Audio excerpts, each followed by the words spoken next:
आपण मैंने सकाळ जलखिया उपमा तो निश्चय घरे बनई किंतु आज मु उपमार टिके ट्विस्ट आनी जोटा को खाइला माने आपण माने तार स्वाद को बिल्कुल भूल पारे नहीं। यहाँ हूँ दही उपमा। आपण मैंने केमती दही उपमा घरे बनाती मुझे जानी ना किंतु इप्सिता किचन ने इप्सिता आज केमती दही उपमा बनाऊँगी आपण मैंने वीडियो को संपूर्ण देखंतु। नमस्कार, इप्सिता किचन ने आपण समस्त को अनेक अनेक स्वागत। तेबे चलंतु आज रही सुपर टेस्टी डेलीशियस दही उपमाटी को स्टार्ट करिबा। वीडियो को स्किप न करी संपूर्ण देखंतु।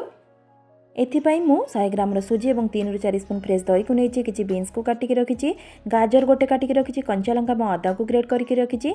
गैस रे कड़े बसैकी सुजी को प्रथमे भाजी नबा। जेमती उपमा पई सुजी भजा जाए सेमती प्रथमे भाजी नेबे। गैस रो फ्लेम को मीडियम रे रखिथिबे। देखंतु सुजी भी हल्का भाजी हो गलानी। मु ताको बाउल को काढ़ी नउची। सुजी को काढ़ी नेली सेम कड़ाई रे तेल को दे देउची। आपण माने घी रे बेटा को बनै परिबे जेहेतु एटा को मो बिना प्याज रसुण रे बनउची। घी भी आपण माने एठी ऐड करि परिबे। तेल जगह रे 1 स्पून सोरिष और 1 स्पून जीरा को एठी दे दबा। ताको भल से फुटिबा पई छाडी दबा। जीरा सोरिष एठी भल से फुटी आसलानी। एठी भुसुंग पत्र को ऐड करुच्ची। भुसुंग पत्र क्वांटिटी टिके अधिक देबे जहाँद्वारा कि उपमाटी टेस्ट लागिबो। अदा को जो ग्रेट करके रखली ताको एठी दे दउची। अदा को कंचा स्मेल गला पर्यंत ताको भाजी नेबा। कंचा लगा को मध्ये एठी ऐड करि नउची।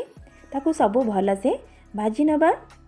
सब एठी भल से भाजी हे गलानी। बे परिबा को एठी ऐड करुच्ची। परिबारे मु गाजर और बीन्स नेची। आपण माने ग्रीन मटर कैप्सिकम भी नै परिबे, फूलकोबी भी नै परिबे, आलू भी जहाँ को पसंद थिबा आपण माने नै परिबे। सेथिरे ताको भल से बे भाजी नेबा। हाफ स्पून हलदी को ऐड करुच्ची। स्वाद अनुसार लुण को एठी दे दबा। सबको भल से गोले नबा। गोले सारा पर मीडियम फ्लेम रे ताको 2 मिनिट पर्यंत सिझिबा पई छाडी दबा।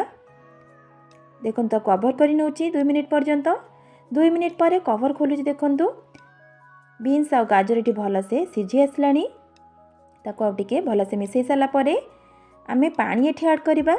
एठी 1 बाउल बा 100 ग्राम रो सुजी पई मु एठी 1.5 बाउल पानी ऐड करची। पानी रो क्वांटिटी आपण माने ठीक से नेबे नाले उपमा ठीक से बनइबो नाही। पानी को एठी दे देली। पानी को 2 ରୁ 3 मिनिट पर्यंत फुटिबा पई छाडी दबा।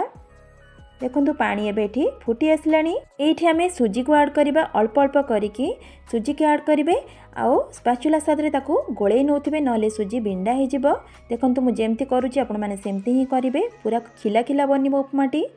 एबे दे देली। ताको भल से गैस रो फ्लेम को लो रे रखिकी भल से मिसई नबा। पानी पूरा एठी ड्राई हे जिवो जेमती। देखंतु मु जेमती मिसौची आपण माने सेमती ही मिसेइबे। पूरा परफेक्ट बनिबो। आपण मानकु मु जेमती बनौची आपण माने सेमती जदी बनेबे। एबे हे गलानी। देखंतु पूरा ड्राई। एटा को मु बिना प्याज रसुण रे बनैची। आपण माने चाहिले प्याज भी एथिरे ऐड करि परिबे। देखंतु उपमाटी पूरा ड्राई हे गलानी। गैस रो फ्लेम को पूरा लो रे रखि दिबे। एठी हमें दही को ऐड करबा। दही रे मु हाफ कप पानी को मिसौची। मिसै देले भल से ताको गोळेई नबा। गोळेई सारा पर आपे उपमा रे सेटा को ऐड करबा। मु टिके अलगा शैली रे दही उपमा को बनौची। आपण माने थरे एई उपाय रे बनांतु बहुत टेस्टी लागिबो। एबे दही को सेतिरे दे देली। ताको भल से गोळेई नबा। गोळेई की पूरा 2 मिनिट पर्यंत ताको छाडी दबा। दहीटा जेमती सुजी सहित भल से पूरा मिसी जिवो। पूरा गैस रो फ्लेम को लो करि देबे। ताको एमती घांटी नउथिबे। देखंतु पूरा परफेक्ट हे गलानी उपमाटी। पूरा झुरा झुरा बनीची। एठी हमें काटी रखिथिबा धनिया पत्र को ऐड करबा। धनिया पत्र भी देबे उपमार टेस्टटा भल आसीबो। धनिया पत्र को एबे देई दउची। ताको भल से बे गोळेई नबा। एबे दही उपमाटी हमर पूरा रेडी हे गला। आपण माने एही उपारे थरे दही उपमा को बनांतु बहुत टेस्टी लागिबो। एटा को मु बिना प्याज रसुण रे जेहेतु बनेची आपण माने जे कोनोसी उपास व्रत रे मध्ये बने की खाई परिबे। पिल्ला मानकु मध्ये टिफिन्स रे इजीली पूरा रेडी करिक देई परिबे। आ घर लोक मध्ये बहुत पसंद आसीबो। आज रो वीडियोटी जदि आपण मानकु पसंद लागिथिबो प्लीज लाइक शेयर सब्सक्राइब करि नेबे। फेसबुक पेज रे देखुथिले फॉलो निश्चय करिवे। ताला आज पई रहूची। नमस्कार।